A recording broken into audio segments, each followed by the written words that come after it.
Salut à tous la Grizzly Family, j'espère que vous allez bien. Aujourd'hui, nouvel épisode du Grizzly Show et je suis avec une personne, sachez-le, qui porte le nom d'un roi. La royauté. Aujourd'hui, cet épisode sera sous le signe de la royauté. La royauté, mais cette personne a un cœur pur. Cette personne est simple.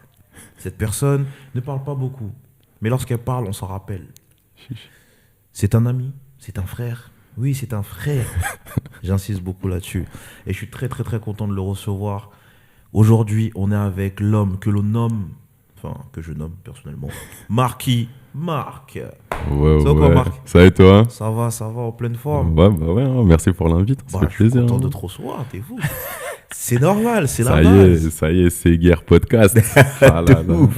De ouf, Bien, depuis le bien. temps, depuis le temps. Ça va ou quoi? Ah, ça va et toi? Ça va. Ouais. Il fait beau, quelques galères de transport, mais ça va. La ligne 13.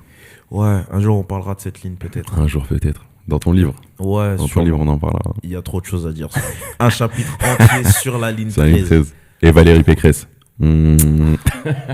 J'allais dire un truc, mais je vais me faire ban, je vais me faire censurer après. Oui, non, Valérie. Wow, tu vois, ça commence. Genre, tellement je peux. Non. Non, c'est trop. Bref, cette femme, voilà. Quelle femme. Non. Dans le mauvais sens du terme, quelle femme. Oui, voilà. Mais bon. Bon, Marquis, je suis Ouais. très très content de te recevoir. Ouais. Aujourd'hui, le Grizzly Show, je t'explique un peu le thème. On va faire un flashback dans le temps, donc tes 15 premières années. Après, au fur et à mesure, on va avancer, donc la quinzaine, la vingtaine, et puis on se rapprochera petit à petit de la trentaine. Et puis, qu'est-ce qui change quand on rentre dans la trentaine? Est-ce qu'il y a réellement un changement ou non? Puis l'état d'esprit, enfin, tu vois, il y a plein de choses. Si tu as des anecdotes à lâcher, tu peux les lâcher. Et puis let's go. T'es prêt? Allez, c'est parti. Ok. Alors, le jeune Marc, il est comment le jeune Marc de 0 à 15 ans?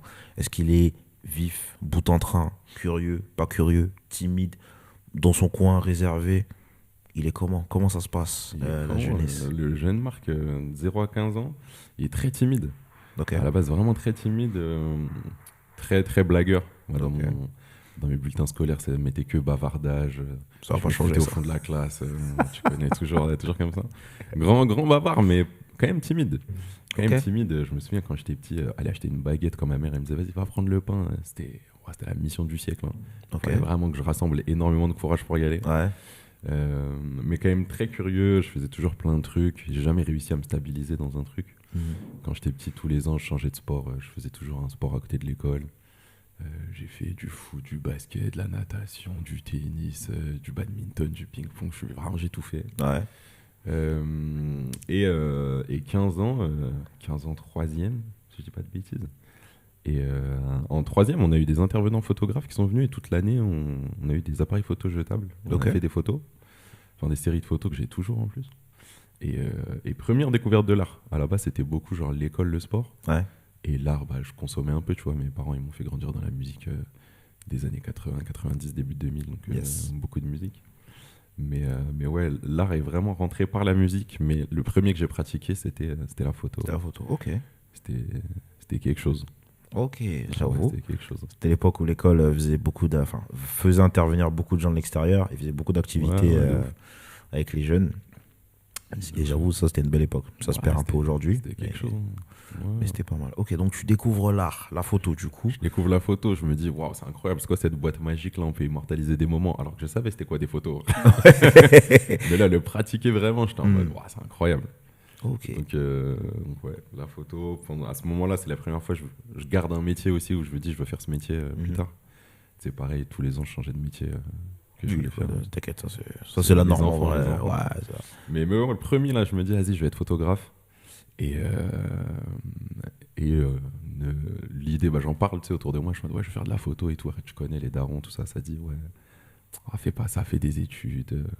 C'est Je suis pas en un mode, métier. Ouais, trouve un vrai métier. Voilà. Je suis en mode, ok. Deviens médecin, Deviens deviens médecin. avocat. Sans dénigrer les Exactement. médecins ou les Sans avocats. dénigrer, on a mais- besoin, il faut des médecins et des Ouais. avocats, c'est important. Mais ouais, du coup, dans ma famille, j'ai la chance, j'ai un oncle qui bossait dans l'événementiel. Ok. Donc un mec qui côtoie des photographes et tout. Donc je lui dis, ah tonton, je vais être photographe et tout. Lui-même, il me dit, fais pas ça, fais des études. Là, je me dis, ah ouais. Si lui-même, il me dit, fais pas ça, fais des études, bon, ok, je vais faire des études. Ok. Mais je savais que les études, c'était pas pour moi. Donc en vrai, 15 ans déjà, j'étais en mode. En vrai, j'étais assez bon élève. Mhm. jusqu'en quatrième, troisième, et après, je me suis désintéressé de l'école, en fait. Ouais. Genre, je voyais plus trop d'intérêt, ça devenait très abstrait, tu vois. Quand les maths, on faisait des trucs, tu te dis, mais à quel moment dans ma vie ça va me servir Ouais, il fallait un sens. Ouais, Et, tu trouvais plus le sens à ce il y avait moment-là. plus de sens.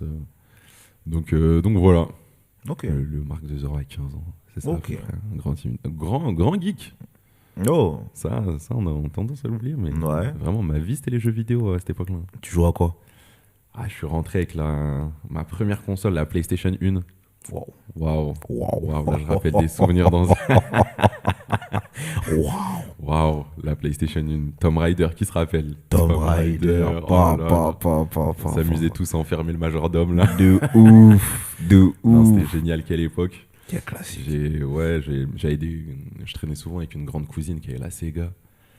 Donc ça jouait à des jeux genre Aladdin, des ouais, trucs comme Street t'avais- Fighter. de Ouais, Street ouf. Fighter sur la Sega, c'était quelque chose. Base. C'était vraiment Sonic. quelque chose. Et ouais, Play 1, Crash Bandicoot aussi, je me suis beaucoup tué. Et après la Play 2, la PSP, je passais par un peu toutes les consoles. J'étais vraiment le grand joueur. Ok. Ah ouais, ça se butait à la console.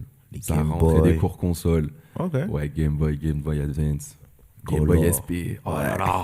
Ah, les souvenirs d'anciens. Ah, c'est ça, les premières Wii, GameCube. Ah ouais, la GameCube. Je l'ai pas eu, ça là, je l'ai pas eu, T'as pas mais eu la chez des GameCube? cousins, ça faisait des C'était grands Smash Bros. C'était Ah là là c'était là. un délire, la Ah, c'était GameCube. quelque chose, la GameCube. Et après, après, elle a sauté. Non, elle a sauté. ouais, elle a ils l'ont pas refait. Enfin, Ouais, ils ont non, pas ils de... ont- Il n'y a pas eu d'autres versions après, mais la Exact. GameCube, c'était quelque chose. Ouais, La GameCube. GameCube, c'était quelque chose. Mario Kart double dash. Ah là Ouais, là. non, c'était Ah trop, là c'était là, trop. Quelle époque. Ouais, quelle époque, vraiment, quelle époque. Quelle À époque. l'époque, ça se prêtait les jeux. Ah ouais. Tu récupérais des jeux, le disque, il était rayé. Tu dis, mais non, mais t'inquiète, tu fais attention. Ouais. Ah Tu ouais, m'as non, dit quel jeu, mais vas-y, c'était tranquille. incroyable cette époque. Purée. Ça nous manque quand on allait toquer chez les gens. De Ouais, est-ce ouf. qu'un tel il peut sortir De ouf, Voilà. ton pote te prêtait sa PSP. Ah Donc ouais. toi, tu jouais, machin, nanani, nan. Non, Ah ouais, non, c'était une folie. Quelle époque. Ok. Mais c'est que les jeux vidéo ou potentiellement aussi tout ce qui est ordi, téléphone, à ce moment-là, tu ordi t'y un intéresses peu, ouais, un tout petit peu. Parce que j'ai eu un ordi assez tard, même Internet, je l'ai eu assez tard. Du coup, tu sais, ça jouait sur les jeux qui avaient préinstallés sur l'ordi, rien de bien fou. Mais ouais, après, avec les débuts d'Internet, tu sais, ça allait sur les jeux.fr. La base. Vraiment, c'était... La Ma base. vie, c'était les jeux. La hein, genre, base. vraiment, Il les jeux. y avait quoi? Il y avait un beau hôtel. Il y avait T'as fait un beau hôtel? J'ai fait un beau hôtel. J'ai fait même, je traînais avec quelques meufs, il y avait les My Bimbo. Je Ouais. Ma Bimbo. À l'époque. Waouh, Ah, t'avais c'est ça. vraiment des rêves d'anciens, Attends. ça. Et Domus, je crois, non? Dofus. Dofus. Dofus, Bon, ouais, j'avais joué un peu au début Dofus. Dofus, c'était Non, quelque chose. c'était... Non, non, c'était bien. C'était bien. Ah C'était ouais, bien. non, C'était c'était bien. quelle époque. Quelle époque. Vraiment. Là, tu m'as ramené loin. Là, tu m'as ouais, ramené loin. J'avais oublié carrément. Ah ouais, non, là, c'était... Non, Dofus, c'était quelque chose. Les premières années où on prenait la carte bleue des darons en De secret, on achetait des ouf. trucs et tout. De Ah là ouf. là. Par contre, quand tu le découvrais, tu te faisais Ah ouais, ramasser tu te de faisais ouf. tuer. Tu te faisais La ramasser. vie, la laisse tomber. jeunesse. Fallait que Ouais, jeunesse se l'insouciance. fasse. L'insouciance. Voilà, l'insouciance. Dans quelle époque. Quelle époque. Ok. Donc là, t'as tout ça. Quand t'arrives au lycée, tu fais quoi? J'arrive au lycée, déjà moi là-bas je voulais partir en pro pour Ok. bosser assez rapidement parce que comme je me désintéressais de l'école, j'étais en mode ouais les études c'est pas fait pour moi, genre, venez je tape vite, je prends des sous et on bosse. Mais pareil les darons ils sont en mode non vas-y en vrai t'as le potentiel, va en général tout ça, je suis en mode vas-y ok. En troisième ma prof de maths elle pouvait pas me voir, moi je pouvais pas me la voir non plus mais elle a un conseil, elle a dit lui il fait ce qu'il veut mais il va dans aucun cursus où il y a des maths, de la physique et tout. Je me dis, vas-y, ça me va. De toute façon, moi à l'époque, je suis bon en anglais, en espagnol, je me débrouille. Poquito. Un poquito. Ouais. donc voilà, en vrai, ça faisait grave de sens. Donc je suis allé en L, Ok. qui se rappelle aussi. Hein. Le Ouais. bac L. Bac Maintenant, L. c'est des options et tout. De ouf. Nous, on a un bac d'OG, nous. Ouais, non, des vrais. Bac Les d'anciens. vrais, les vrais, les Ouais. vrais. Bac Donc, littéraire. ouais, bac littéraire, ça fait de la philo. La philo, c'était incroyable, ça m'a beaucoup ouvert l'esprit quand même. La philo, c'était cool. Et après, le reste, c'est vraiment l'anglais qui m'a sauvé mon bac. Je crois que j'ai eu genre 16 au bac en anglais. Ok. Et j'ai mon bac au rattrapage. À l'époque, je suis assez ami avec la première de ma classe qui m'aide à bosser pour le rattrapage. Je prends, je crois, philo et histoire, un truc comme ça. Ok. Et je passe de sales notes, hein, genre j'avais eu 6 et 7 dans les deux matières. Et je monte à, je crois, 10 et 11 sur les deux. Donc vraiment, j'ai mon bac de justesse, mais au moins C'est un exploit. Au moins, je laisse un exploit. J'ai Ouais, jamais parce que- redoublé. Parce qu'à l'époque, philo, frère, Ah, philo, c'était quelque chose. Hein. c'était. Hein, Oh là, il fallait gratter. Hein. fallait gratter de fou. Et en plus, toi, t'es là, tu dis, tu grattes. Ah ouais, tu grattes. donnes ta vie et tout. grattes. Après, ça te dit 4 sur 20. Ouais. De fou. En mode, t'es en mode, oh, j'ai d'être ça, là. Rien du 3. tout. Ouais. Lui, là. Lui, on va l'attraper. c'est Ah, on sûr. va l'attraper, on va l'attraper. Non, c'était une dinguerie, Ah, philo. c'était quelque chose. Une dinguerie, c'était Donc, une ouais, dinguerie. bac L sur le film, mais bon, on l'a eu. Hein. Là, tu l'as eu, ok. Ouais. Après un an de BTS, Ok, donc quoi MUC, Management des unités Ça commerciales. existe même plus, ça, je crois. Ouais, je crois que c'est un Enfin, autre blaze. il existe maintenant. toujours, mais c'est Mais un autre nom. blaze. Ouais, C'est un autre nom. Et quand on m'a dit ça, j'ai dit, mais c'est pas mieux que ça. Ouais, si, anciennement et tout. Il y a trop de choses qui ont changé, laisse Il y tomber. a trop, vraiment trop de choses qui ont changé. Donc Ok. ça, je l'ai fait en alternance. J'ai bossé à Primark. C'était mon premier taf. Mon tout premier taf, j'avais 18 ans. Sauf que la story, c'est on est 3 dans ma classe à être acceptés à Primark. Ok. Et il y en a un qui avait fait un bac pro et qui avait déjà été vendeur. Ça veut dire à l'entretien, il voulait nous faire passer vendeur. Et il a dit, les gars, moi je viens d'un bac pro, j'ai déjà été vendeur. Là, je suis en BTS, je veux le step au-dessus. Bah ouais. En mode, vas-y, on passe tous superviseur. Ok. Moi, à cette époque-là, je suis encore un peu timide. Ça veut dire, c'est mon premier taf. Je suis le plus jeune de la boîte. Je dois donner des ordres à des gens. Ça fait 4 ans, ils sont là. Moi, je suis là. C'est la première fois que je travaille. Moi, je connais pas le travail. Ça veut dire, je suis là, je suis pas à ma place. Je suis vraiment pas aligné. Petit à petit, mes managers, ils me font comprendre que je suis pas à ma place non plus. Donc, je tiens un an. Et après un an, en plus, tout le monde connaît Primark. C'est un peu. C'est la le jungle. zoo. Ouais, c'est c'est la le jungle. zoo. C'est vraiment la jungle. Donc voilà, je me suis cassé de là. Et après, j'ai bossé à droite, à gauche. Des petits jobs, mais toujours en faisant des trucs à côté. Parce que j'ai toujours fait de l'art. Après la photo, j'ai fait de la batterie. Oh, l'anecdote de la batterie, c'est quelque chose aussi. Hein. Vas-y, balance. Moi, je suis là pour ça. J'étais au lycée. Et à une heure où on devait être en perme avec des potes, on traîne dans un escalier. Et il y a une bouteille qui traîne, je chope 2 stylos, je commence à taper des rythmes. Ok. Et il y a une pote, elle me dit, putain, t'as le rythme dans la peau. Je fais, ok. Dit comme ça, on dirait que ça fait grosse phase de racisme. Ouais, de ouf. Elle dit pas ça parce que t'es noir. Non, pas du ouais. tout. Non, c'était une pote, elle était égyptienne, donc ça, on était ensemble. Tu vois, c'était la diversité. Ouais, ça passe. Et du coup, j'étais en mode, ouais, ok, tu sais, moi j'ai tapé une connerie, j'ai même pas fait gaffe. Et mine de rien, elle me dit cette phrase, ça allume une lanterne dans mon cerveau. Je Ok. me dis, ah, vas-y, peut-être il y a un truc. Et j'ai toujours voulu savoir jouer d'un instrument. Ouais. J'avais tenté la guitare, vraiment, c'était pas mon truc. Ouais. C'était Piano. trop compliqué ça. Piano, j'ai même pas tenté un. Non, tu sais, j'étais en mode, ça a l'air trop compliqué, vas-y. Donc elle me dit la batterie, je dis, ah, vas-y, je teste. Je rentre chez moi, je cherche des batteries électroniques parce que j'habite en appartement. Je ramenais une batterie acoustique. Là, tu vois. C'est là, vraiment tu- pour se faire virer de chez soi. Ça. Ouais. Déjà, ta mère, elle te jette par la Ah fenêtre. ouais, Et le vraiment. voisinage, il Le t'achève. voisinage, je vais me tuer. Donc, batterie électronique, je cherche des trucs. Je dis à mes parents, ouais, je veux une batterie et tout. Donc, ils me financent, ils m'achètent une batterie. Ça va, on était à l'époque où YouTube, ça commençait déjà à prendre pas mal. Donc, je regarde là les tutos. Donc, je reproduis et assez rapidement, j'arrive à avoir un bon niveau en vrai. Ok. Donc trop cool. Quand j'écoute des sons, j'arrive à reproduire. Ce que j'arrivais pas à faire avec la guitare. Mais de toute façon, j'ai pas trop l'oreille des sons, moi. Mais l'oreille rythmique, elle est là, donc ça, c'est cool. Et petit à petit, je prends un niveau. Donc après, je me mets en école de musique, je fais une petite année. Mon prof, il pète un câble sur moi. Genre, ça fait 1 an, je fais de la batterie. Là, en mode, ouais, je commence à se faire à ce niveau en 1 an. Mais vraiment, Autodidacte. genre, ouais, autodidacte. Et en vrai, quand j'ai commencé la batterie, c'est là où j'ai lâché les jeux vidéo. Ok. J'ai un peu tout lâché. J'étais en mode, bon, en vrai, les jeux vidéo, je kiffe, mais tu sais, ça me donne pas de skills dans la vie. les jeux Ouais, vidéo. ouais. Et enfin, c'était l'époque où ça n'existait pas encore joueur de jeux vidéo professionnel. Ouais. Tu sais, ça se trouve, il y a un monde. Il y a un monde, j'aurais été pro à un moment. T'aurais raflé des 250 000 balles. Quand j'ai vu ça après, j'étais en mode, oh là là. Tout c'est Ce serait- pour ma mère, elle me disait, arrête la console. Ouais, voilà. T'as vu, J'aurais maman pu être millionnaire. en vrai. En plus, j'ai pas dit, mais l'époque où j'ai 15 ans avec un cousin, il me fait jouer à Street Fighter de fou. Et Street Fighter, ça fait partie des gros jeux. Ouais. Et en vrai, je commençais à avoir un niveau. À l'époque, on était parti dans une salle d'arcade à Nation qui a fermé depuis. Ok. Et genre, on commence à jouer. Le proprio, il est là, il me voit. Il fait, vas-y, viens, on joue avec lui. Il voit, j'ai un niveau, il me paye des parties. C'est-à-dire, je joue à Street Fighter avec le boss qui est là et tout. Normal. Normal. Et genre, j'ai 15 piges.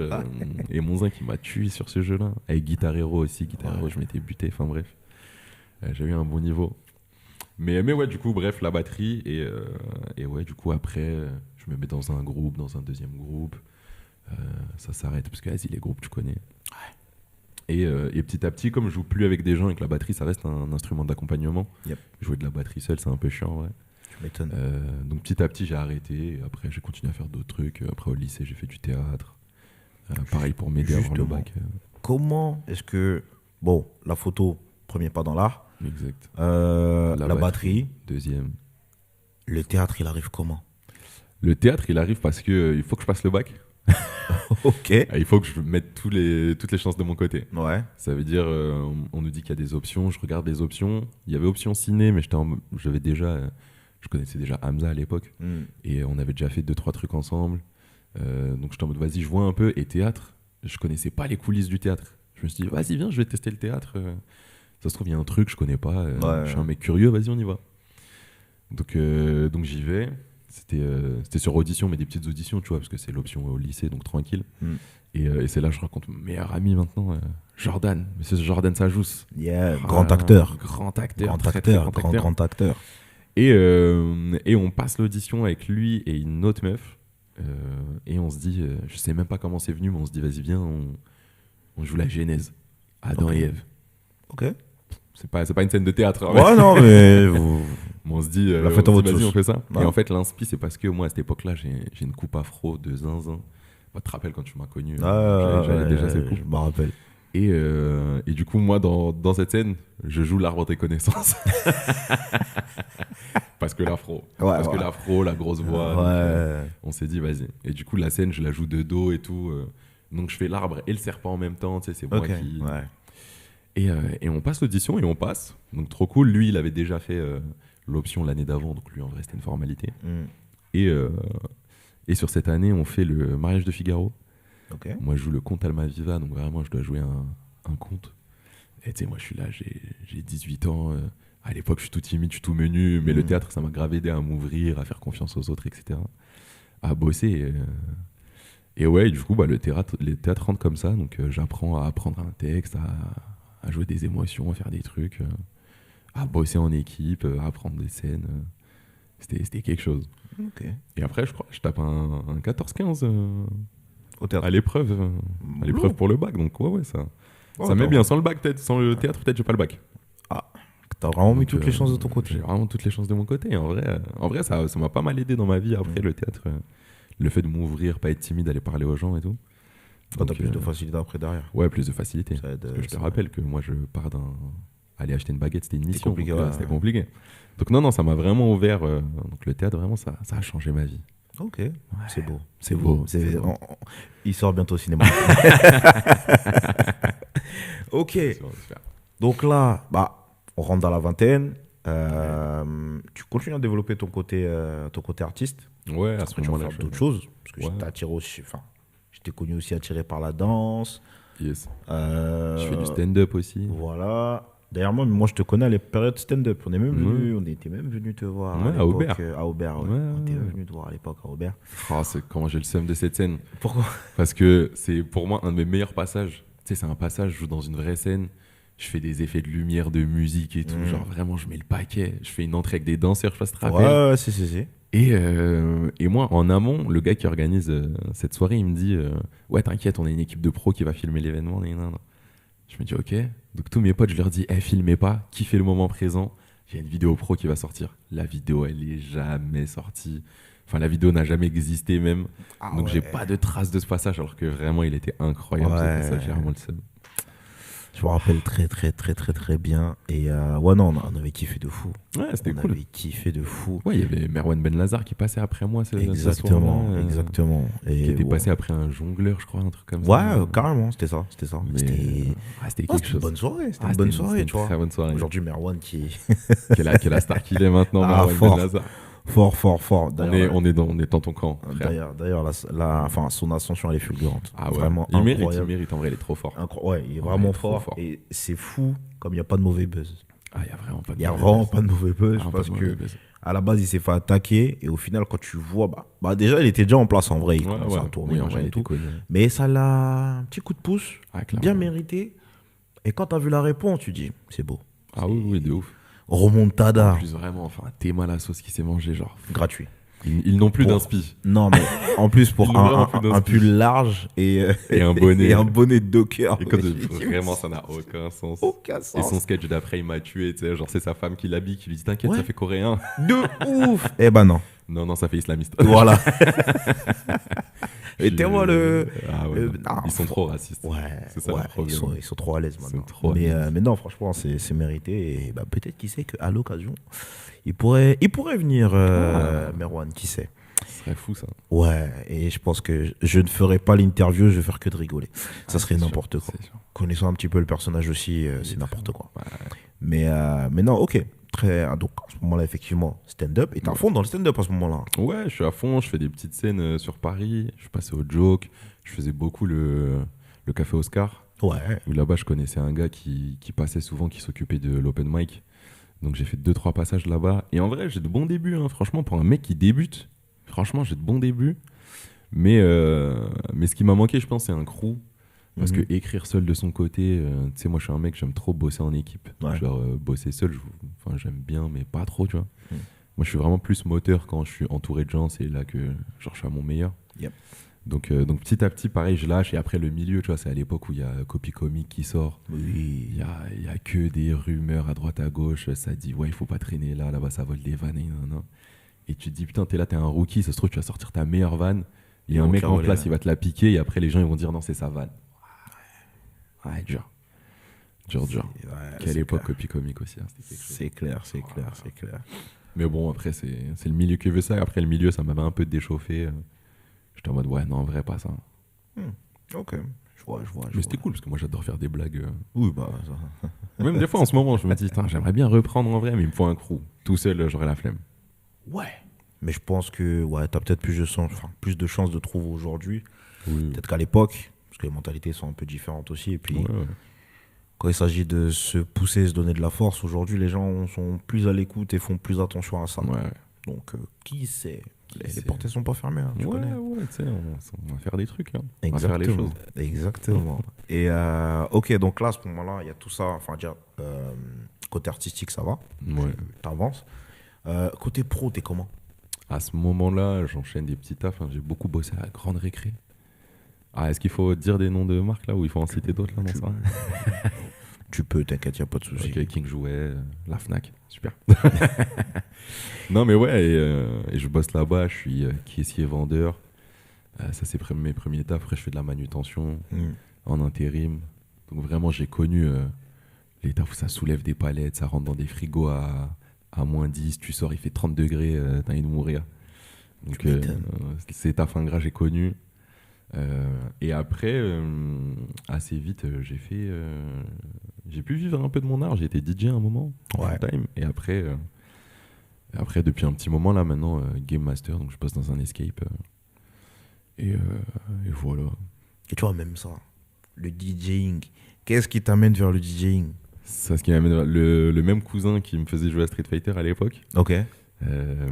qui était DJ depuis que je suis petit. Enfin, tu connais, Ouais. c'est pas mon cousin 200, mais c'est mon cousin. Et c'est mon T'inquiète. grand frère même. On est Ouais, noir. On est noir, Marc. T'inquiète, on connaît. Ouais, on connaît. Non, mais ouais, du coup, mec hyper important dans ma vie, en vrai de vrai. Steve. C'est celui qui danse aussi? Non, ça, Non, c'est un autre. ça, ok. Ça, c'est un autre. On a trop de cousins aussi. Nous, Oui. Je connais. Nous sommes noirs. Trop de- Mais ouais, donc quand j'étais petit, en fait, je le voyais mixer. Et à l'époque, tu sais, c'est genre des grosses tables, des vinyles et tout. Et moi, comme à l'époque, je suis un petit geek, je vois une grosse machine avec plein de boutons. Je suis en mode, ouah, c'est quoi ce truc? Et c'était toujours resté dans un petit coin de ma tête parce que j'ai toujours écouté énormément de musique. Même lui, musicalement, il m'a grave ouvert l'esprit. Moi, à l'époque, tu sais, on est année 2010, ça écoute que du rap français, rap américain. Donc, tu vois, les gens de cette époque. Et lui, il me fait découvrir d'autres choses. Il me fait jouer à Guitar Hero, donc je commence à écouter du rock, du métal. Il me fait découvrir Skrillex, donc j'écoute la dubstep et je commence à partir dans l'électro. Et du coup, musicalement, je découvre plein d'horizons, alors qu'à la base, je venais du hip-hop, principalement. Ouais. Et du coup, un jour, je me dis, vas-y, j'ai testé plein de trucs là, vas-y, j'ai envie de tester DJ. Et j'étais à une structure à Aubervilliers, donc à l'Omja. Et je connais un gars, Sam. On va name dropper aujourd'hui là, parce que en vrai, il y a des gens à remercier. Fais des shout-outs, il n'y a pas de souci. Il y a des gens qu'il faut remercier dans cette vie. Mais ouais, Sam, qui fait partie du groupe Youdat, qui est un groupe de danse pionnier du hip-hop français en vrai. Avec, comment il s'appelle? Enfin, celui que je connais, Jimmy Udat. Jimmy, hein. exactement. Ouais, Ils c'est sont ça, frères. ça. Ils sont frères. Donc ouais, lui, il mixait. Et un jour, je vais le voir, je lui dis, putain, mec, je sais que tu mixes, t'es chaud, tu m'apprends et tout. Il me dit, vas-y, en vrai, passe à la structure. Cœur sur la main, genre vraiment, Sam, c'est une dinguerie. Genre, le gars, il m'a appris, tu sais, il a jamais rien demandé en retour. Et c'est fort d'avoir des gens comme ça, en vrai. Ça se perd. La transmission. La transmission, c'est hyper important. C'est important de fou. Et du coup, il m'apprend les bases. Donc, ça rentre assez facilement. Parce que j'ai toujours l'oreille rythmique. Et quand t'es DJ, le rythme, c'est quand même hyper important. Donc ça, trop cool. Et petit à petit, j'investis dans un Mac, dans un petit contrôleur. Je commence à m'entraîner chez moi. Je prends des cours à droite, à gauche. Et ça m'envoie sur une première date. Et moi, tu connais, moi, je suis grand perfectionniste. Il me dit, ouais, j'ai une date pour toi là. Je dis, ouais, t'es sûr, je suis prêt et tout. Il me dit, t'inquiète, je t'aurais pas envoyé si j'avais pas confiance. Il m'envoie. C'est un spectacle où, en gros, je dois envoyer des bandes son, mais quand même un peu mixées. Et je la fais, ça se passe bien. Donc moi, je prends confiance. Je suis en mode, ah ouais, ok, en vrai, ça va. Et petit à petit, il m'envoie sur une autre. Puis après, moi, c'est la période où je taffe en manutention. C'est là aussi que le théâtre a été hyper important parce que je travaillais au parc des expos et en gros, je traînais entre les stands quand il y avait des expositions. Yes. Et à un stand, il y a un DJ. Ok. J'y vais, je vais le voir, je commence à taper la discute, chose que j'aurais jamais pu faire si j'avais pas fait de théâtre dans ma vie. Genre vraiment aller voir des inconnus, jamais je l'aurais fait. On parle vite fait. Ça match pas de fou, je récupère le Insta, je continue ma journée. Le lendemain, je repasse devant ce même stand et un autre DJ. Et là, je me dis, vas-y, j'y retourne. Donc j'y vais, je vais lui voir. Et là, ça match de zinzin, genre le mec trop sympa et tout. Alex, DJ Sandro, on va name dropper aujourd'hui. Qui lui, en vrai, a été hyper important dans ma carrière de DJ. Parce que c'est lui qui m'a filé mes premières grosses dates. Donc on parle, c'est un match de fou, mec trop sympa, il m'envoie son contact. Là on est en 2019. Il m'envoie son contact, donc on se garde sur les réseaux, on voit un peu les stories des uns des autres, mais on parle pas trop. Covid arrive. Covid, je crois il y a 2-3 soirs, je fais un live Insta, je mixe. Et un soir il passe sur ce live. Et il me dit, ah toi je vais te faire bosser. Je suis en mode, bah ok vas-y dinguerie. Et il me fait rencontrer un mec qui a une boîte d'événementiel. On commence à parler, qui me fait faire mes premiers mariages. Donc je commence ma carrière, je fais des mariages. Incroyable. J'en fais 1, 2, franchement. J'ai dû en faire une 15-20 têtes. Incroyable. Et c'est ça qui me lance, c'est ça qui fait que je prends confiance en mon truc et qu'après derrière, moi je fais des dates privées aussi à côté. Donc Alex qui me lance. Ok. Qui me lance. Et c'est ça qui est cool en vrai dans mon histoire, c'est que souvent... moi je me mets mes propres bâtons dans les roues, je suis hyper perfectionniste, je me lance pas tant que c'est pas parfait. Il y a toujours quelqu'un qui me dit vas-y, et quand j'y vais ça marche et là je suis en mode ah ouais.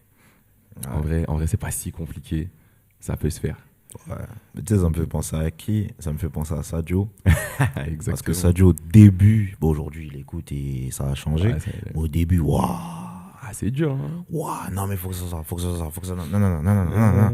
Vas-y, lance en fait. Et tu vois la vidéo qu'il a faite, j'aurais dû. Ouais. Elle sort, elle prend, elle pète. Ouais, elle pète de fou. Mais de base, il voulait pas la sortir. Il a fait 2 versions. Ouais. La première, il voulait rien savoir, c'est mort, donc il l'a refaite. Et la deuxième, il dit, non mais t'as vu, je sais pas. Sors là. Sors là. Non. Bam. Elle a pété. On On parle en millions de vues, parce que ouais. j'ai vu l'épisode, vous avez dit elle a pété, mais vous n'avez pas parlé chiffres. Ouais, non, ça a fait des millions de vues. Ouais, elle a dépassé le million et tu te dis, mais voilà. Et derrière, dingue. tout ce que, toutes ça, les rencontres que ça engendre derrière, tout ce qui découle derrière, c'est une folie. Mais après, je trouve que le côté perfectionniste, justement, on l'a souvent quand on est dans la vingtaine. T'es en mode ouais mais j'ai jamais osé faire ça, donc faut que quand je le sorte ce soit parfait, que ce soit ci, que ce soit ci, que ce soit ça. Alors qu'à un moment donné en fait fais et puis tu rajusteras au fur et à mesure, tu vois. En même temps on est la génération où notre vingtaine c'était le début des réseaux, donc tu voyais des gens faire des dingueries de ouf, et tu disais non c'est trop nul ce que je fais de ouf, donc tu voulais pas te lancer. Mais quand tu regardes aujourd'hui tous les gens qui ont pété leur première vidéo, elles étaient éclatées elles étaient éclatées et à l'époque on disait que c'était des dingueries. Ouais, tu regardes, tu dis ouh, c'est pas si, tu vois, c'est comme tout à l'heure dans le métro, je regardais une vidéo de Nassim Saïli, qui faisait une vidéo react de ses vidéos d'il y a 12 ans sur YouTube.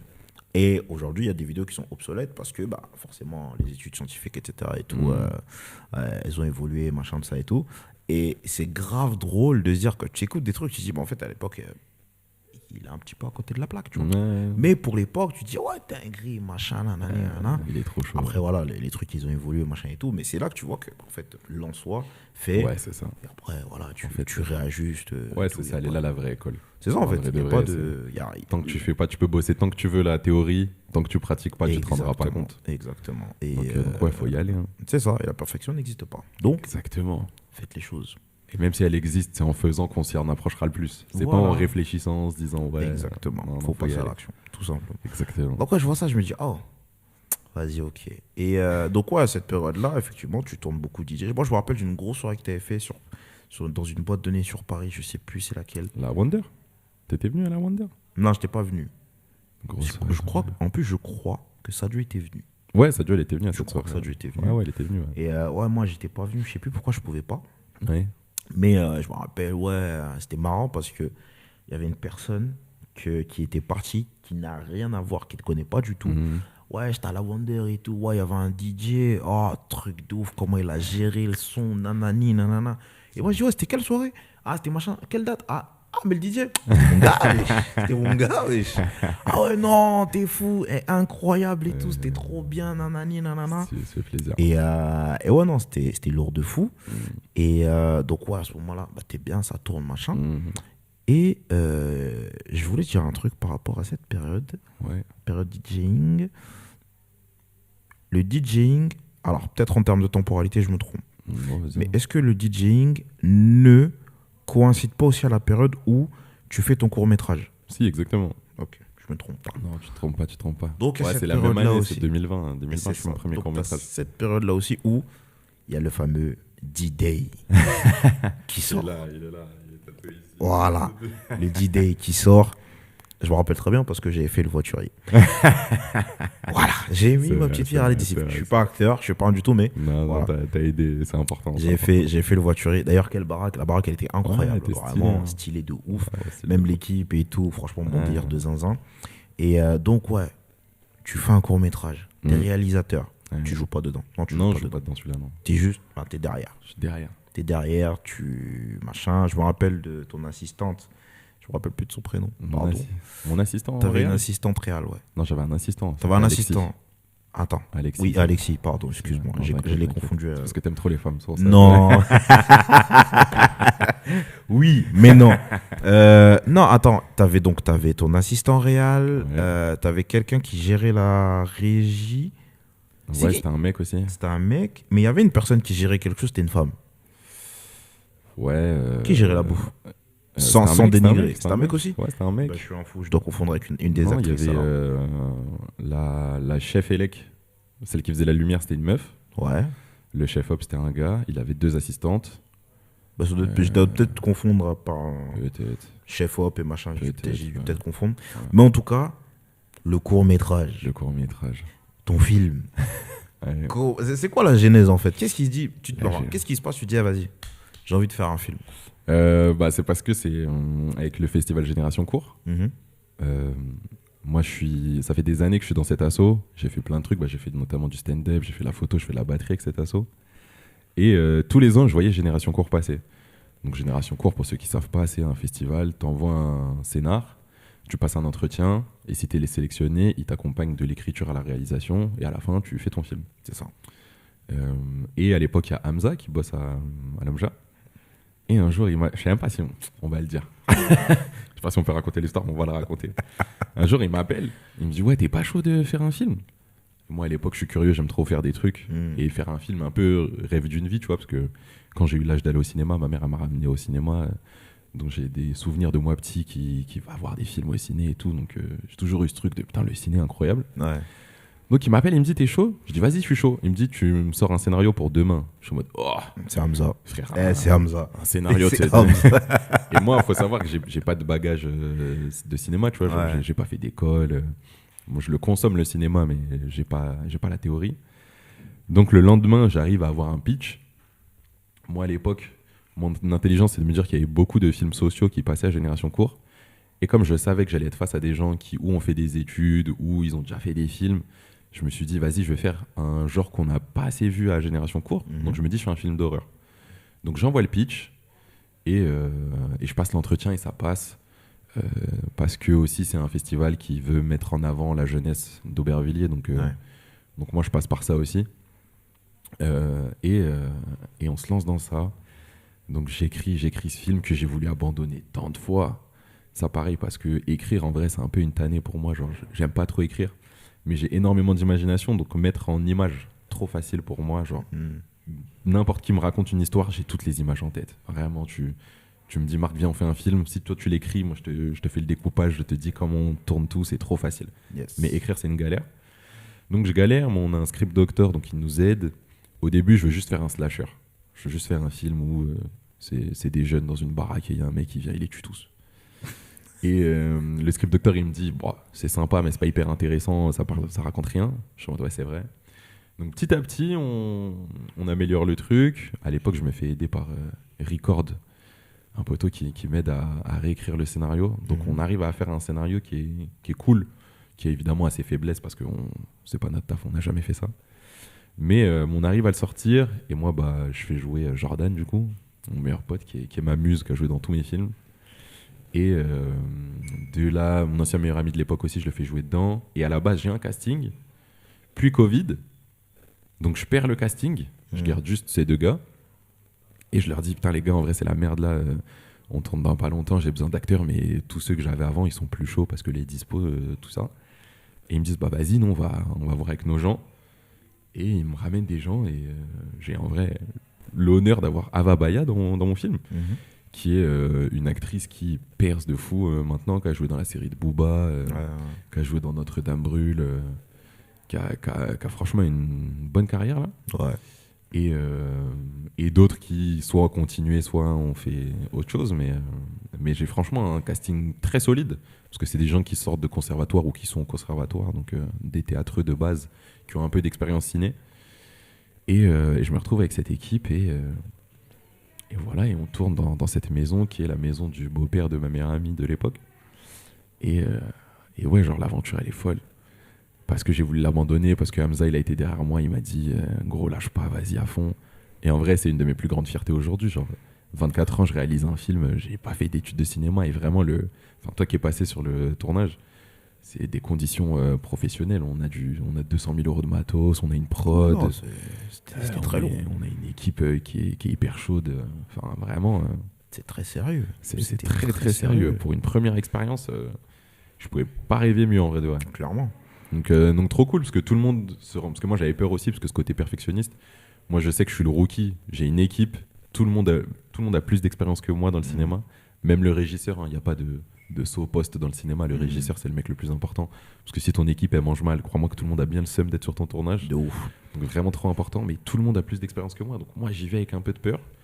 Mais vraiment, Génération Court, ça te prépare très bien. Et moi, j'ai fait de la photo, donc les notions de cadrage et tout, ça allait.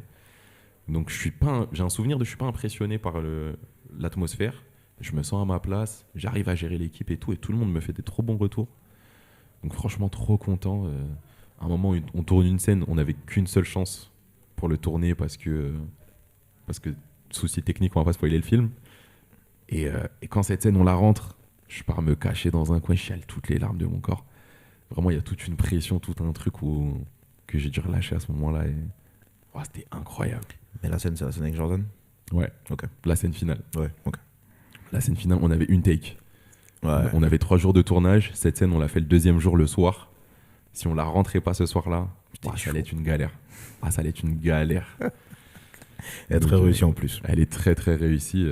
Merci à Jordan et à Lisa Allais qui est une bête d'actrice et qui a vraiment tout tué pour cette scène.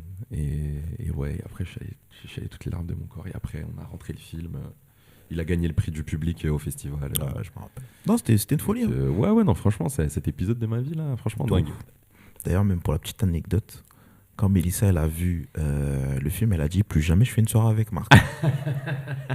Elle dit il fait des trucs comme ça. En plus moi je ramène le film, donc elle est venue. En plus elle est venue avec son fils et tout. Elle était en mode mais j'ai juré je fais plus de soirée avec Marc. Il a des idées comme ça lui. J'ai dit non mais c'est un film. Ouais, c'est un thriller un peu horrifique. Bon écoute, voilà c'est comme ça. De ouf. Non mais le film. Mais tu me fais penser en vrai, ça fait longtemps là. Je crois que je vais le mettre Quand le podcast il sort, je le mettrai en public. Tiens. Comme ça, Vas-y, les gens ils vas-y. pourront aller voir le film. Ouais, vas-y, partage. Franchement, c'est un bon petit mot. Il dure quoi 10 Il minutes dure 10 minutes, ouais. c'est C'est ça. la contrainte du festival aussi. Il faut Ouais, que ça dure c'est 10 ça. minutes tout pile. Mais non, le film est bien. Franchement, le film Franchement, est bien. pour une première expérience, ouais, il est pas mal. Il a ses faiblesses parce que forcément, mais franchement, c'est solide. Oui, franchement bien. Et je m'en rappelle, je m'en rappelle encore très bien. Donc, non, il est bien. Quand tu le sortiras. Je sors allez, ça. regarde. Dès que le podcast il sort, ça sort. Vas-y. Et ok, donc là on est tout ça. À ce moment-là, tu 25, 26 par là. Ouais, j'ai 24, ouais. Là, c'est bon. Comment toi tu te sens personnellement? Dans le sens où t'avances. Hmm. Je me rappelle un jour on avait fait ton anniversaire et non, c'était pas ton anniversaire. Non, j'avais crevé. On était au Aubert. Ah oui, J'avais oui. crevé au Aubert. Oui, je me rappelle. Et j'étais à côté de chez toi, donc je t'appelle, Mhm. machin, de ça et tout. Et il y a ta maman qui débarque. Bref, elle reste avec nous, on change les roues, on change la roue, machin, de ça et tout. Et t'as dit, mais tu vas parler à Marc un peu? Bon, tu connais les mamans. Tu connais les En mode, mamans. non, mais parce qu'il fait trop de choses, il veut pas se poser, genre choisir un truc et il fait que ça. Et moi, je sais plus, je la regarde, je dis oui, je lui parlerai en mode oui, t'inquiète, mais frère, ça va, tu vois, je dis quoi.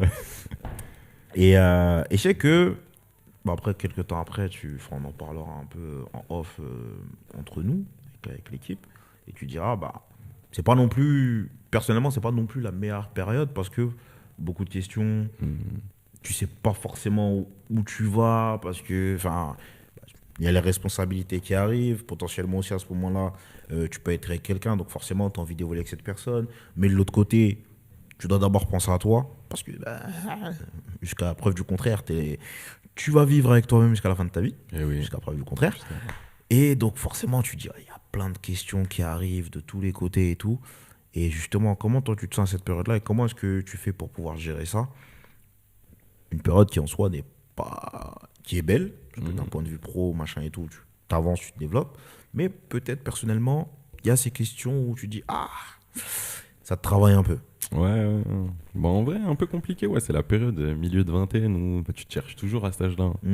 Tu te dis qu'est-ce qu'on va faire dans cette vie. Et moi, je suis très curieux, j'aime trop tester plein de trucs. Donc j'enchaîne. À ce moment-là, il y a le film qui sort. Moi, ça me rend dans un truc de... Ah, il y a un truc à faire en fait avec le ciné. Genre, vraiment, j'ai eu des bons retours et tout. Pour autant, je me lance pas dans une école. Je fais pas ce parcours-là. En même temps, à côté, c'est la période où je fais encore du théâtre, où j'ai des potes qui font des projets. Donc, je fais des silhouettes parlantes, de la figuration par-ci, par-là.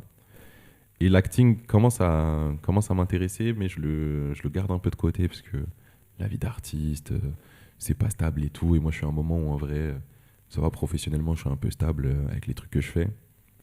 Mais il y a toujours ce sentiment de je suis pas encore là où je dois être.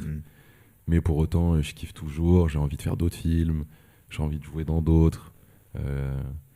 Donc ouais, ces périodes-là aussi, t'as des histoires d'amour. Donc à cette période-là, je suis dans une histoire un peu complexe en plus. Histoire qui a été un tournant dans ma vie amoureuse. Et ouais, donc non, en vrai, je me cherche, je continue. C'est la période où je me laisse faire des trucs en fait. Genre, je me prends pas beaucoup la tête. Je me dis, viens, on teste. Tu sais, moi, je suis un mec, mon mantra, c'est on n'a qu'une vie, il y a trop de choses à faire dans cette vie. Viens, on fait. Et je fais plein de trucs. Mais voilà, c'est la période où je me dis, vas-y, le ciné, en vrai, peut-être il y a un truc. Et du coup, bah, c'est là où aussi Sadio, il commence à sortir des projets qui sont cool. Ouais. C'est le moment où lui-même, tu vois une vraie progression dans les trucs qu'il faisait au début et ce qu'il commence à faire. Mais c'est la période où, comme professionnellement, ça va, j'arrive à pas mal bosser. Enfin non, à ce moment-là, non, je tape dans un resto. Je tape dans un Pokéball. Oui, c'est vrai. Je tape dans un Pokéball. J'avais zappé cette période. Ouais, c'est vrai. Période, à ce moment-là, je suis dans un Pokéball. Et c'est là où je commence aussi un peu à être DJ. Et j'aime bien, en vrai, cette période de ma vie. Je taffais le matin, l'après-midi, j'allais à la salle, je voyais les potes. Je faisais mes trucs de jeune de 20 ans, tu vois. Ouais. Mais ouais, c'était une période où je me prenais pas la tête. Je faisais des trucs, je partais en vacances. Oh, t'as beaucoup bougé cette période-là en plus. J'ai pas mal bougé. J'ai la chance d'avoir pas mal voyagé. Ouais. T'as fait Cuba. Ouais, c'est vrai, j'ai fait Cuba. T'es pas là à Zanzibar? Non, j'ai fait Kenya, mais 2022. Ouais. Kenya 2022. Mais ouais, t'as beaucoup bougé. C'était les périodes. Ouais, Marc, c'est comment on se capte? Ah, je suis pas là, les gars. Non, vous, c'est les déménagements, vous. Non, mais cette période-là, ouais, quoi que si, c'est vrai. C'est la période où je déménage en plus. Ce genre. Ouais, c'est vrai, c'est vrai, c'est vrai. Non, mais ouais, la chance d'avoir beaucoup voyagé. Donc, Cuba, c'était trop cool. Hein. Enfin, Cuba, elle claque un peu. Hein. Parce que c'est la deuxième fois où je pars aussi loin. Quand j'étais petit, j'étais allé aux États-Unis parce que j'ai de la famille là-bas. J'étais parti 2 mois là-bas avec ma mère. Nous sommes noirs, Marc, nous sommes noirs. Nous sommes noirs, nous sommes partout. On est partout. Et ouais, du coup, Cuba, deuxième plus long voyage que je fais. Enfin, plus long en termes de c'est loin, ouais. de distance.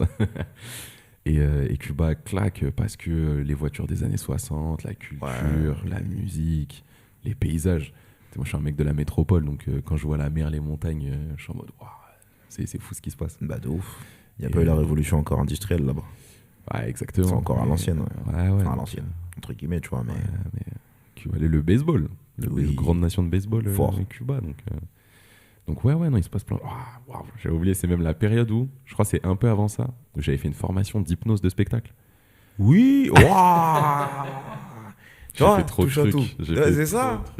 Mais ça, c'est la période où, en fait, je suis avec un cousin qui traîne avec des mecs qui font de l'hypnose, qui lance une formation. Et moi, c'est une période où, là, je remonte dans le temps. Je pars dans tous les sens là dans le parcours, mais c'était une période où je faisais pas grand chose. J'avais un peu de sous de côté. J'étais en mode, tu sais, j'y connais rien à l'hypnose. Pour moi, c'est un peu des gens qui font semblant, mais vas-y, allez, on teste. Parce que je suis un mec curieux, on y va, tu vois. Et en vrai, je me rends compte que c'est pas si déconnant. En vrai, il y a un truc, c'est stylé. Et l'hypnose, c'est ce qui me permet de me reconnecter à moi, en fait. Parce qu'après la formation hypnose de spectacle, je fais une formation auto-hypnose.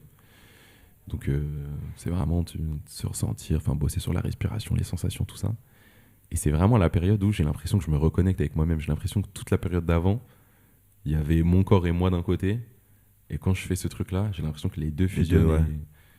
Et là, je refais corps avec moi-même. Donc, ouais, l'hypnose, j'ai tendance à l'oublier. Tu sais, les gens ils me disent, tu fais quoi? J'ai tendance à oublier que j'ai fait de l'hypnose. Ouais, t'as fait, c'est vrai. Ouais. Et d'ailleurs, en parlant de ça, je pense qu'il y a un épisode qui va te plaire. Ouais. C'est pas celui de dimanche, c'est celui d'après. Où, du coup, il y a une hypnothérapeute qui est venue parler de son parcours, mais aussi un petit peu de son taf. Et ouais, je pense que tu vas bien aimer cet épisode-là. Ouais, c'est sûr. Je pense que tu vas bien aimer. Ouais, parce que l'hypnose, nous, parce que longtemps à la télé, tu voyais Mesmer, t'étais en mode, c'est quoi, il fait faire la poule à des gens, c'est quoi ces conneries? Ouais, laisse tomber, mais ça existe, réel, hein. Ça existe de ouf. Derrière, tu vois des trucs, des études scientifiques qui parlent de ça. Tu vois qu'il y a eu des chirurgies à crâne ouvert sous hypnose. C'est réel. Et moi, je me rappelle à l'époque, j'avais une ancienne collègue qui est dans le sud maintenant, qui s'était fait hypnotiser par une personne qu'on connaît en plus, qui travaille à Stein. Et il lui a fait croire qu'elle avait gagné au loto. Et nous, on était choqués parce qu'elle y croyait vraiment de ouf. Et en fait, c'est un truc où si les deux ils se croisent, il suffit juste qu'ils claquent des doigts pour la remettre dans cet état-là. Et elle a dit, plus jamais tu t'approches de moi. Elle dit, j'y croyais, tout dans ma tête, j'étais là, nanana. Les gars, je vous envoie un billet, mettez-vous là. Elle dit, non, c'est très fort. C'est très fort. Moi, l'expérience que j'ai vue qui m'a fait croire, c'est un mec pendant la formation, il hypnotise un gars et il lui fait grailler un oignon en lui faisant croire que c'est une pomme. Et tu vois, le gars, il mange l'oignon, il cligne pas des yeux, même pas des petites mimiques et tout. Il kiffe, il mange une pomme. Mais c'est un oignon. Et là, tu dis, ah ouais, il se passe un truc là. Parce que quand les gens ils dorment et tout, tu dis, bon, peut-être ils font un peu semblant. En vrai, non, mais quand tu grailles un oignon sans grincer des dents, sans avoir des mimiques, waouh. Et tu dis, c'est une pomme. C'est une pomme. Ah non, il y a un truc. De ouf. Donc ouais. De ouf. Ok. Et justement, cette période-là où tu en as parlé un petit peu, niveau cœur, t'es comment? C'est catastrophique. Hein. Non, mais moi, un peu amoureux de l'amour à la base. Beaucoup quand j'étais petit. Je sais qu'assez jeune, ma première copine, je l'ai eu à 15 ans. Mais même avant ça, j'avais beaucoup envie de plaire aux meufs. À l'époque, zéro succès. Moi, je suis le mec marrant à la base. Ouais. Moi, je suis le mec gentil. Moi, ça me regarde. Ça me... Non, mais Marc, il est marrant. J'aimerais bien un mec comme toi, mais pas toi. Exactement. Tu la connais, celle-là. Oui. Donc ouais. Et après, j'ai ma première meuf à 15 ans. Et après, en fait, j'ai beaucoup enchaîné les relations. Là, j'essaye de prendre du temps pour moi et sortir un peu de ça. Parce qu'à la base, j'avais beaucoup de mal à gérer la solitude. À la base, c'était vraiment... Genre, je m'aimais pas. J'avais du mal à être avec moi. C'est aussi pour ça que je faisais plein de trucs, tu vois. C'est pour multiplier les compétences. Et quand j'ai commencé à m'aimer, c'est là où j'ai commencé à moins enchaîner les relations, plus me concentrer sur moi, faire mes trucs. Là où j'ai la fameuse histoire en 2020 qui a un tournant, c'est après ça que je me dis, vas-y, fuck l'amour. Fuck. Maintenant c'est moi, donc je commence à aller à la salle. Je commence à. C'est aussi le grand boom du développement personnel, donc je commence à lire des livres qu'on a tous un peu chez nous, les 4 accords Toltec, tout ça, là, le pouvoir du moment présent et tout. Et petit à petit, en vrai, je me relève de tout ça, je commence à comprendre mes agissements, mes comportements de quand j'étais en couple. Et ouais, j'essaye de sortir de ça, mais bon, après, comme toi, j'aime les femmes, malheureusement. C'est lui qui le dit. Moi, j'ai qui rien à voir là-dedans. Je vois pas de quoi il parle. Non, mais après, j'ai quand même continué d'enchaîner des relations, mais un peu pas catastrophique, mais j'ai été dans 2-3 histoires brobiées, mais je pense que j'étais pas facile à vivre en couple non plus, tu vois. Moi, j'étais un mec qui donnait beaucoup, qui donne encore beaucoup, mais pour les mauvaises raisons à l'ancienne. Donc ouais, c'était pas évident. Des histoires qui resteront en off parce que. Ouais, non, des histoires. T'as mal à la tête. Des histoires, vraiment. Aïe, aïe, aïe. Non, donc ouais, hein. Mais après, mon rêve, trouver ma femme, fonder une famille, avoir des enfants. C'est beau. Ça va être le premier extrait de ce podcast, je vous le dis. Marc est célibataire. Donc, mesdames. Non, je suis pas dispo, Non, je suis. Et pareil, ça, à l'époque, je faisais pas la nuance, mais tu sais, quand t'es jeune, tu te dis, t'es célibataire, c'est bon, t'es dispo. Il y a être célibataire et être émotionnellement disponible. Voilà. C'est très important. Là, je ne suis pas émotionnellement disponible. C'est très important, ça aussi. C'est très important, cette nuance. Et le timing, c'est trop important en fonction de ce qui t'est arrivé avant et tout. C'est pas simple en vrai d'être en couple. Hein. C'est plein de facteurs. Non, en vrai, c'est simple, mais c'est pas facile. Ouais, tu vois, mais en fait. Il sera dans Mindset Billionnaire. On est rentré dans une époque où, en fait, comme il y a tellement une sursollicitation de beaucoup de choses, c'est-à-dire que même de nos ressentis, entre nos émotions et le fait d'être raisonné, machin, tout est. Le plafond, il est pire que dépassé. Et donc, ça fait qu'à un moment donné, ouais, tu as vraiment besoin de calme pour tout remettre à plat. Tout, aussi bien le côté émotionnel que le côté raisonné, pour pouvoir te dire, ok, là, je suis bon de tous les côtés. Là, on peut y aller. Mais des fois, t'en as, ils sont, comme tu as dit, qui ne sont pas forcément émotionnellement disponibles, mais qui y vont quand même. Et après, c'est compliqué. Ah ouais, c'est dur. C'est compliqué. Donc, tu vois, à la base, je dis, bon, déjà que la relation qu'on a seul avec nous-mêmes, elle n'est pas évidente, parce que forcément, on évolue, il y a plein de choses, plein d'aspects et tout, qui changent, etc., etc. On doit deal avec ça. Si derrière, tu te mets en couple avec une personne qui est exactement dans le même truc que toi, c'est du sport. Hein. C'est du sport. C'est du sport. Mais toi-même, tu sais. Ouais, je sais. Mais on n'en dira pas plus. Mais je sais. Et donc, ouais, c'est des trucs, tu te dis, waouh, putain, c'est du sport. Donc, ouais, t'inquiète. Mais après, c'est notre génération aussi, parce que nos parents, ils avaient moins ce truc. Moi, je considère que nos parents, c'était un peu moins la génération de la conscience. Tu sais, nous, on a un peu plus vu leur exemple, et du coup, nous, on essaye un peu plus de réfléchir à comment on se met en couple, pourquoi et tout. Exactement. Après, des fois, je trouve que trop réfléchir aussi, c'est pas bon. Ouais, parce que de toute façon, l'amour, c'est pas raisonné. Hein. Tu vois, combien de personnes t'as entendu dire moi, si quelqu'un me trompe, c'est mort, je le tège. Après, t'es dans la relation, elle se fait tromper, elle dit non, je vais rester quand même. Voilà. Parce que l'amour. Exactement. Des fois, ça détruit un couple et des fois, ça renforce un couple. Des fois, ça renforce. Il n'y a pas de logique. C'est pas raisonné, mais c'est le remède du mal de ce monde, c'est l'amour. Aimer son prochain, c'est important. Voilà. Aimez-vous les uns les autres. Exactement. Et s'aimer soi-même aussi, c'est très important. S'aimer soi-même, surtout. Voilà. Surtout. Très, très, très important. Très important. Parce que jusqu'à preuve du contraire, vous allez vivre avec vous-même jusqu'à la fin de votre vie. Voilà. Mais c'est une vraie phrase bateau, mais vraie phrase de si tu t'aimes pas, tu peux pas aimer les autres. En vrai, parce que tu les aimes mal ou tu les aimes pas pour les bonnes raisons. Exactement. Et t'arrives, tu dis ouais, mais je me rappelle, il y avait une vidéo à l'ancienne de Bigard où il retraçait un peu son parcours. Où il disait ouais, mais en fait, je disais que j'avais tout fait. Ouais, j'ai tout fait. Et la personne qui échangeait avec lui dit oui, t'as tout fait. Mais surtout, tu as tout fait. Et moi, ça m'avait marqué de ouf parce que il y a un moment donné, tu peux te dire, en fait, quand tu peux te dire, ah ouais, mais en fait, j'ai tout fait. Et du coup, quand je le dis, des fois, je me dis, est-ce que j'ai vraiment tout fait ou, tu vois? Donc, c'est des trucs, des fois, ça peut paraître bête, mais ça a son importance. De toute façon, les mots de ouf. ont un sens, ont un poids, donc bon, De ouf. voilà, faut les utiliser dans ce sens-là. Quelle belle langue nous avons en plus. Grave. Mais Merci. quelle langue difficile. Quelle langue difficile. J'ai des, tu vois, j'ai des clients sont des étrangers, Euh, des anglophones de base, ils sont en mode, j'apprends le français, mais puis, c'est compliqué.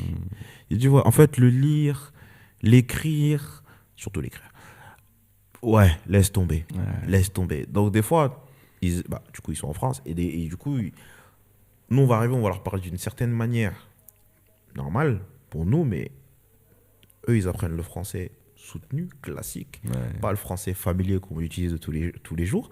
Donc, ils sont en mode, des fois, je laisse tomber.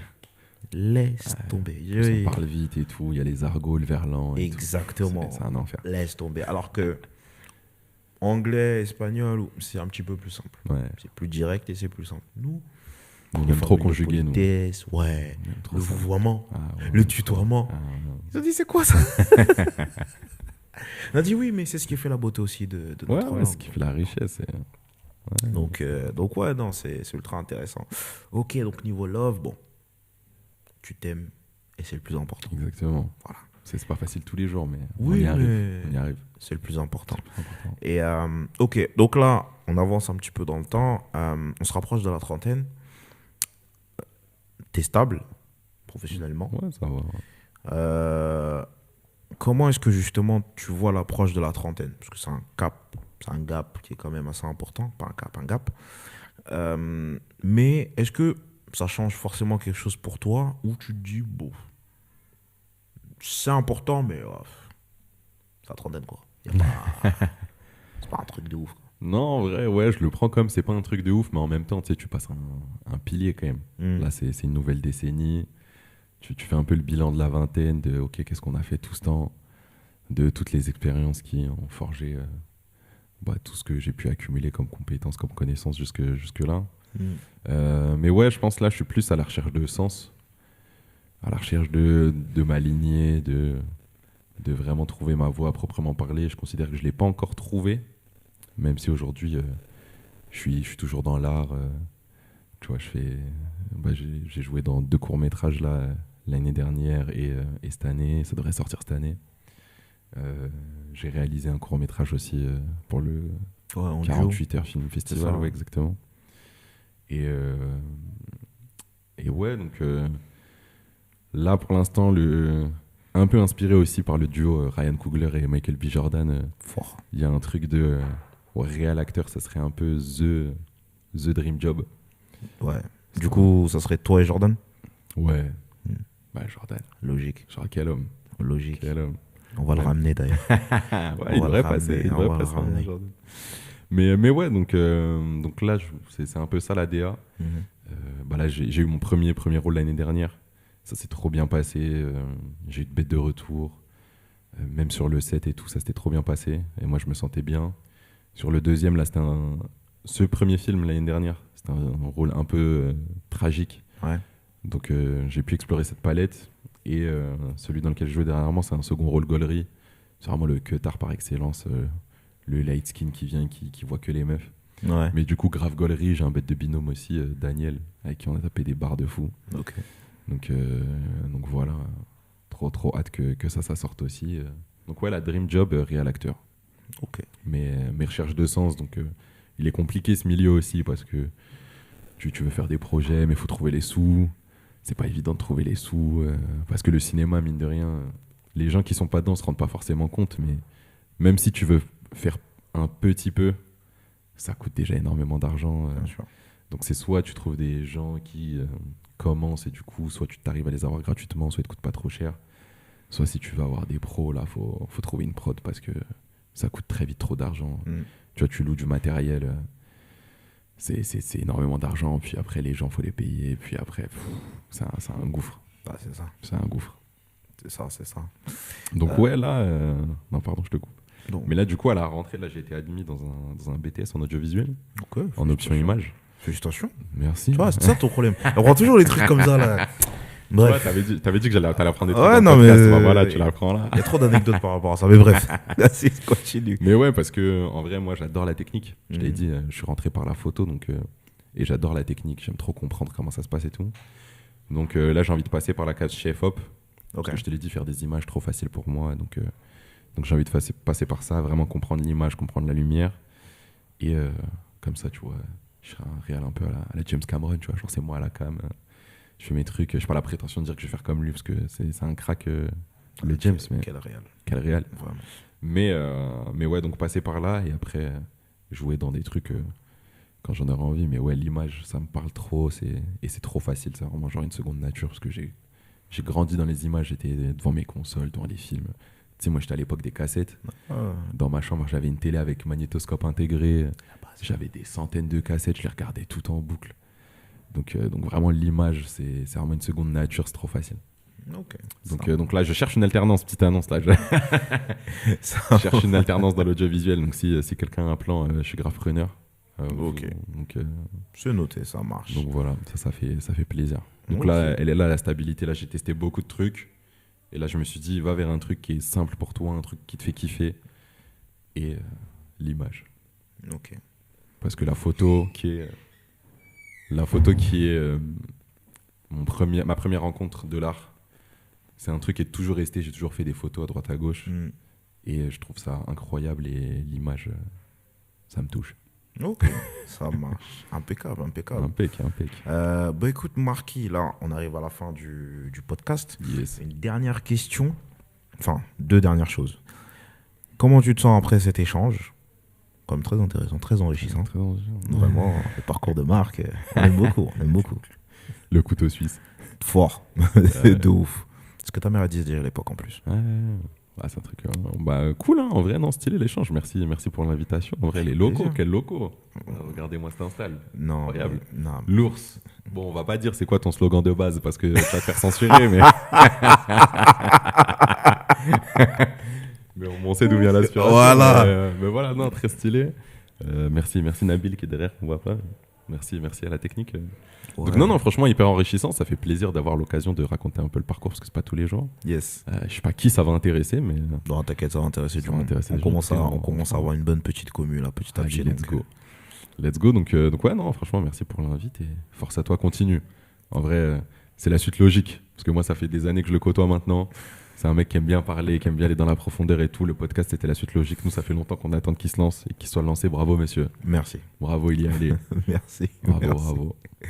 Ok, impeccable. Bah, écoute, Marquis, moi, ça a été un énorme plaisir de te recevoir. Vraiment, Plaisir merci partagé. pour ton parcours, les Plaisir. anecdotes. Tu reviens quand tu veux, en vrai. Tu refaire un autre Plaisir. épisode avec grand Ouais, plaisir. de Tu ouf. connais. D'ailleurs, même, ça serait sympa de faire un épisode du coup avec Jordan, mais avec toi aussi. Ça peut être drôle. Ouais, allez, pourquoi Mais, pas. on verra tout ça. Grand merci encore. Merci à toi. Vraiment, c'est important. Je vous ai dit, épisode gratitude. basé sur la royauté. La royauté. Voilà. Ah là là, La royauté, tout les ça. gens au cœur pur. C'est important. La volonté du dé, attention. Voilà. Imoun et Rona. Non, Il spoil. Oh, moi, j'ai rien dit. Moi, j'ai Tout rien le monde dit. n'est pas à jour. Soyez à jour. Soyez Soyez à jour. Aussi, là. Aujourd'hui, hein, mais lisez les scans. Ouais. Bah, en plus, l'animé, C'est il est trop. sur ça, ils sont sur Elbaf là. Ouais, mais nous, on est. Ça y est, enfin, on est sur est sur la Elbaf fin, on est aussi, sur la on fin est sur d'Elbaf, Elbaf. là. On Là, est c'est sur trop Elbaf. ce qui se passe. Non, C'est quel lui arc. qui spoil. Quel arc. Meilleur arc de One Piece. Non, vraiment. Les gens qui détestent One Piece, là, vous ratez un truc. Hein. Ah. Non, il attention, rate, il T'as Nabil qui est derrière. Ah. Mais bon, la famille, prenez grand bien soin de vous. Vous voyez comme quoi être un couteau suisse, ce n'est pas quelque chose de mauvais, au contraire. Je vous donne rendez-vous pour un prochain épisode. N'oubliez pas, viens on joue, viens on s'aime, viens on se pardonne. La bise. Salut. Ciao.